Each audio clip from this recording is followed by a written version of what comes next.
Hi folks, welcome to Forgotten Pages, the channel where we dive into the dusty corners of history, revisiting forgotten books and the timeless stories hidden within their pages. These are the kind of books that many of us shy away from, not because they're unworthy, but because they're wrapped in layers of old, complex, and frankly, intimidating English that feels impossible to untangle. Here's where I step in.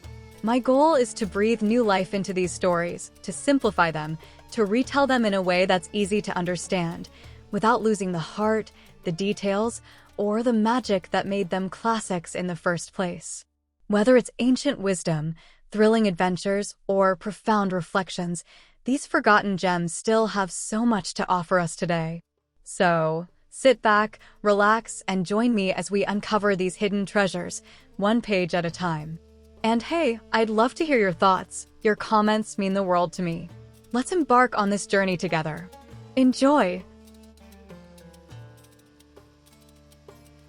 Welcome to a journey through one of the most celebrated collections of stories in human history, the Arabian Nights Entertainment, or as it is widely known, 1001 Nights. This masterpiece, a cornerstone of world literature, is a treasure trove of tales that has enchanted readers for centuries.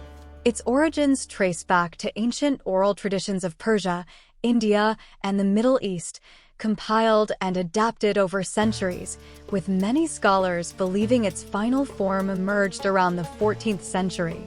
What makes the Arabian Nights so extraordinary is its frame story, the tale of Scheherazade, a young woman who saves her life and redeems a broken king by weaving an endless tapestry of stories. At its heart, it is a story about the power of storytelling itself, its ability to heal, to teach, and to connect people across cultures and eras. The world in which this book was born was vastly different from ours. It was an era when oral traditions were the primary way of preserving history, culture, and morality. Stories were told by travelers around campfires, by merchants in bustling bazaars, and by families gathered under starlit skies. These tales were meant to entertain, yes, but also to impart lessons, to inspire courage, and to make sense of a world both wondrous and unpredictable. The tales in the Arabian Nights range from fantastical adventures to moral allegories. They featured genies and sorcerers, kings and beggars, great voyages across perilous seas, and moments of quiet human emotion. They are stories within stories, each one woven into the next, creating a rich tapestry that captures the imagination and speaks to the human condition. But these stories, though eternal in their themes, are written in a style and language that can feel daunting to modern readers. The English translations often retain a complexity of prose that reflects the grandeur of the original, but can alienate those of us who just want to experience the magic without wading through archaic phrases and dense descriptions. This is where Forgotten Pages comes in. My mission is to revisit these classics and present them in a way that is accessible, engaging, and easy to follow. We'll preserve the beauty and depth of the stories, but strip away the barriers that make them feel distant. Before we dive in, let's set the stage. The Arabian Nights begins with the story of King Shahryar and Scheherazade, a story of betrayal, vengeance, and redemption. It is a tale about the dark consequences of mistrust and the light of wisdom and courage that can pierce even the deepest gloom. This frame narrative serves as the thread that binds together all the stories to come, creating a world where magic, adventure, and humanity collide. So, let's turn back time, step into the golden age of storytelling, and rediscover the brilliance of the Arabian Nights. Let the tales begin. In the vast, sunlit plains and fertile valleys of ancient Persia, a kingdom prospered like no other under the rule of King Shahryar. The realm was celebrated not just for its wealth and splendor, but for the wisdom and fairness of its ruler. Shahryar was a man of unparalleled intellect, deeply respected by his people. His golden throne sat at the heart of a palace that seemed plucked from the heavens, with walls adorned in dazzling mosaics and fountains that whispered songs of tranquility. Though he was mighty, Shahryar was not a man of arrogance. He ruled with compassion, ensuring his subjects were treated with justice, their lives enriched by his guidance. To the east of Shahryar's empire lay the domain of his younger brother, Scotsman, the ruler of Samarkand. Though separated by the burdens of governance, the bond between the two brothers was as unyielding as the mountains that framed their kingdoms. They had grown up side by side, sparring with wooden swords in the gardens of their father's palace, whispering secrets under the canopy of stars, and vowing to protect each other against all odds. Their love was a rare treasure, untainted by rivalry or ambition. But even the most steadfast bonds can be tested by fate. One fateful day, Scotsman decided to journey to his brother's court, eager to spend time in Shahriyar's company. The preparations were hurried, but thorough. Rich gifts were selected, caravans were loaded with treasures, and an entourage of trusted aides readied themselves for the long journey. Before departing, Scotsman made his way to the royal chambers to bid his wife farewell. It was then that his world crumbled. As he entered their private quarters, his eyes fell upon a scene that seared itself into his memory. His wife, the woman he had cherished and trusted above all others, was locked in an intimate embrace with another man, a mere servant. For a moment, disbelief held him frozen. Surely, this was a nightmare, a cruel trick of the mind. But the evidence was undeniable. The betrayal lay bare before him, and with it came a surge of rage so intense it threatened to consume him. Guards, his voice thundered, shaking the very walls of the palace. The guilty pair were seized and brought before him. His wife, once the jewel of his heart, now stood as a symbol of treachery. There was no room for mercy in Scotsman's heart. Justice was swift and brutal. They were executed on the spot, their lives extinguished as a warning to any who dared betray the crown. Yet, as the days passed, Scotsman found no solace in their punishment. The betrayal had planted a seed of doubt and despair within him, and it grew like a thorny vine, choking his spirit. Every corner of his palace now seemed haunted by memories of happier times, and the laughter of his court rang hollow in his ears. Unable to bear the suffocating weight of his grief, he decided to leave Samarkand behind, setting out for Shahriyar's court in the hope that his brother's company might mend his broken heart. The caravan that bore Scotsman to his brother's kingdom was a sight to behold. Gilded carriages carried the finest silks and spices of Samarkand, while armored guards rode on majestic steeds, their spears glinting in the sunlight. Yet, within the central carriage, Scotsman sat shrouded in silence. His eyes, once alight with the fire of youth, now seemed dulled, clouded by the storm raging within. The rhythmic sway of the carriage and the distant hum of desert winds did little to soothe his tormented thoughts. Upon arriving at Shahriyar's palace, the younger brother was greeted with all the pomp and ceremony befitting a royal guest. The palace gates were thrown open, and the courtiers lined the grand hall to offer their bows and praises. Shahriyar himself stood at the top of the marble staircase, his arms outstretched in welcome. "Brother," he exclaimed, descending with a smile that spoke of genuine affection. "It has been far too long. Come, let us celebrate your arrival." Scotsman, though grateful for the warm reception, could not summon the strength to match his brother's enthusiasm. He smiled weakly, his mind still shackled by the memories of his wife's betrayal. Shahriyar, ever the gracious host, ordered a feast in honor of his brother. The palace courtyard was transformed into a scene of unparalleled beauty. Lanterns hung from the branches of ancient trees, casting a golden glow over the gathering. Musicians played melodies that seemed to dance on the night breeze, and the finest wines flowed freely. Yet, amidst the revelry, Scotsman sat quietly, his gaze distant. He picked at the delicacies laid before him, finding no pleasure in their taste. Shahriyar, noticing his brother's uncharacteristic demeanor, approached him later that evening. "What troubles you, dear brother?" he asked, his tone gentle yet probing. "You are in my home, surrounded by those who care for you. Speak, and let me share your burden." Scotsman hesitated. The pain was still too raw, too consuming to put into words. "It is nothing, brother," he replied, forcing a smile. "Perhaps the journey has wearied me more than I thought." Shahriyar, though unconvinced, chose not to press further. But as the days passed, Scotsman's sorrow became impossible to ignore. He withdrew from the court's festivities, spending long hours alone in the palace gardens. The vibrant flowers and chirping birds that once brought him joy now seemed lifeless.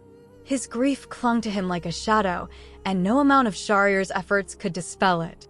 Then, one night, as the palace lay cloaked in silence, Scotsinen stumbled upon a sight that shattered his remaining faith in loyalty. From the shadows of his chambers, he witnessed Shahryar's queen, a woman celebrated for her virtue and grace, entangled in a forbidden embrace with a lowly servant.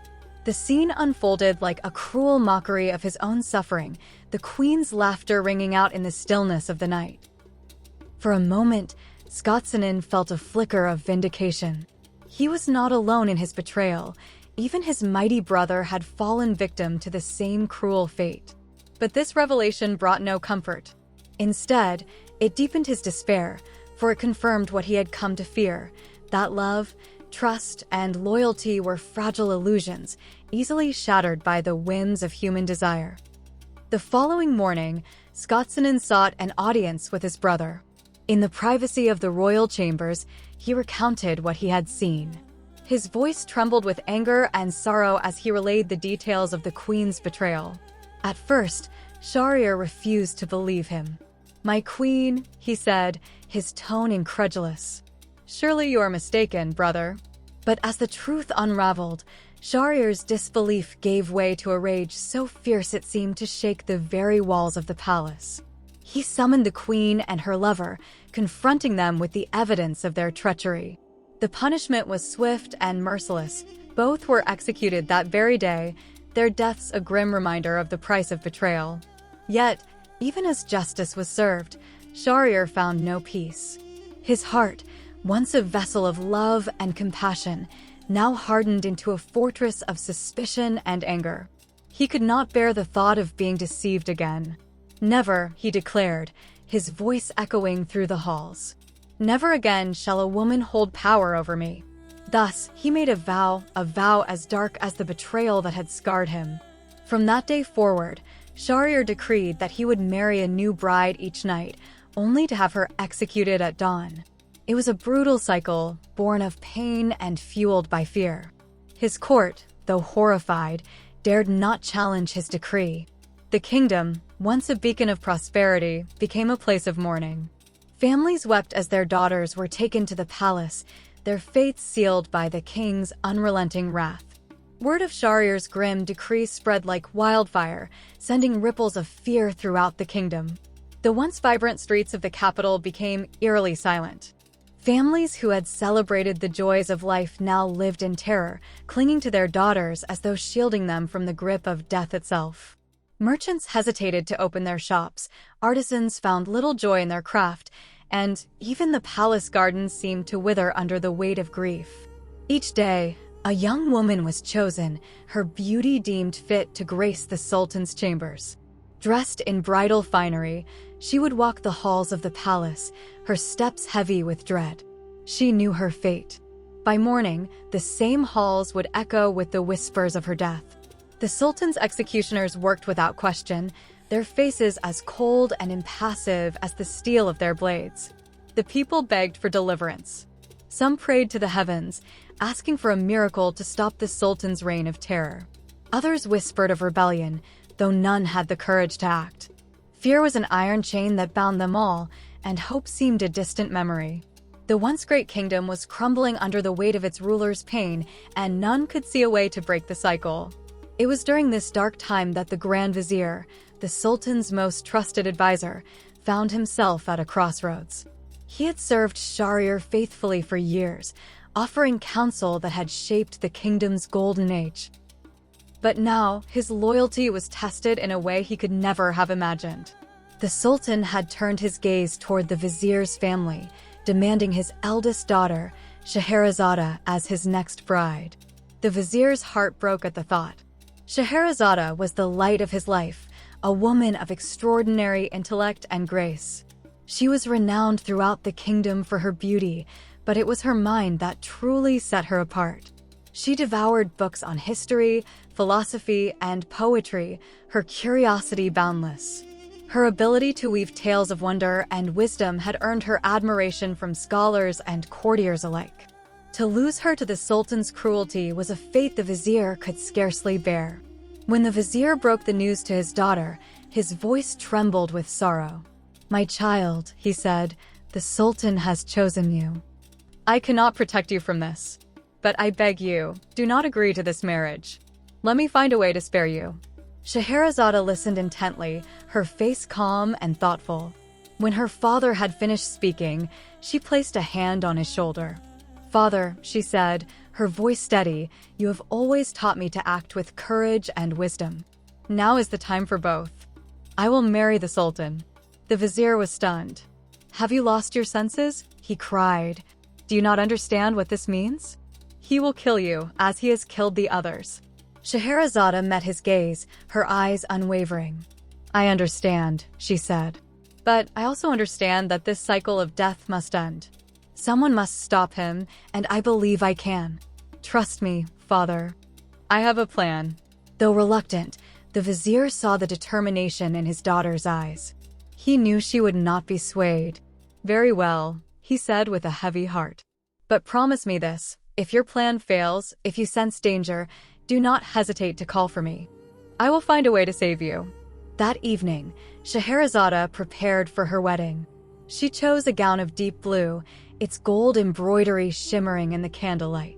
Her hair, dark and flowing, was adorned with delicate jeweled pins. She was a vision of elegance and strength, a beacon of hope in the kingdom's darkest hour. As she stood before the mirror, she whispered to herself, "This is not the end. It is the beginning." The Sultan's chamber was a masterpiece of opulence, its walls covered in intricate patterns of gold and lapis lazuli. Silk drapes swayed gently in the evening breeze, and the scent of jasmine filled the air. Scheherazade entered with her head held high, her every step purposeful. Shahryar, seated on a velvet couch, regarded her with a mix of curiosity and indifference. She was unlike any bride he had taken before. Her gaze did not falter, her movements were not tinged with fear. "Your Majesty," she said, bowing gracefully, "before we retire, may I make a humble request?" Shahryar raised an eyebrow. "A request? Speak." "I ask that my younger sister, Dunyazad, be allowed to spend the night in our chamber," Scheherazade said. "She wishes to bid me farewell, and her presence will bring me comfort." Shahryar considered this for a moment before nodding. "Very well. Let it be done." Dunyazad was brought to the chamber, her youthful face a mixture of fear and admiration for her sister. As the night deepened and the chamber grew quiet, Dunyazad turned to Scheherazade and said, "Sister, before you sleep, will you tell me one of your enchanting stories? It would soothe my heart." Scheherazade smiled, as though this had been her plan all along. "Of course," she said. Turning to the Sultan, she added, "if His Majesty permits." Shahryar, intrigued by her composure, gestured for her to proceed. "You may," he said, "but it must not take long." And so, Scheherazade began to weave her tale. Her voice was like music, rising and falling with the rhythm of her words. She spoke of distant lands and brave heroes, of magical creatures and daring adventures. The Sultan, despite himself, found his attention captured. The hours slipped away as the story unfolded, and for the first time in months, Shahryar felt something other than anger, a flicker of curiosity. But just as the tale reached its most thrilling moment, Scheherazade paused. "Forgive me, Your Majesty," she said, "but dawn is approaching, and I cannot continue. Perhaps, if I am still here tomorrow night, I may finish the story." Shahryar frowned, torn between frustration and fascination. "Very well," he said. "You will live another day." Thus began the remarkable journey of 1001 Nights. Each evening, Scheherazade would tell a new story, leaving it incomplete as dawn approached. Her tales were more than entertainment. They were windows into the human experience, filled with lessons of love, betrayal, courage, and redemption. Through her words, she sought to heal the wounds in the Sultan's heart, to remind him of the beauty and complexity of life. As the days turned to weeks and the weeks to months, something extraordinary began to happen. Shahryar's cold exterior began to thaw. The anger that had once defined him was slowly replaced by curiosity, then respect, and finally admiration. Shahrazad's courage and wisdom had done what no army or rebellion could achieve. They had brought hope back to the kingdom. Thank you for exploring the world of timeless tales reimagined with me. I hope these stories have sparked your imagination and brought a new perspective to these timeless treasures. If you enjoyed this journey, please like, share, and subscribe to support the channel and keep these stories alive. I'd love to hear your thoughts. Leave a comment below and let me know which tale you'd like to see reimagined next. Until then, keep dreaming, keep discovering, and let the timeless tales guide you. See you soon.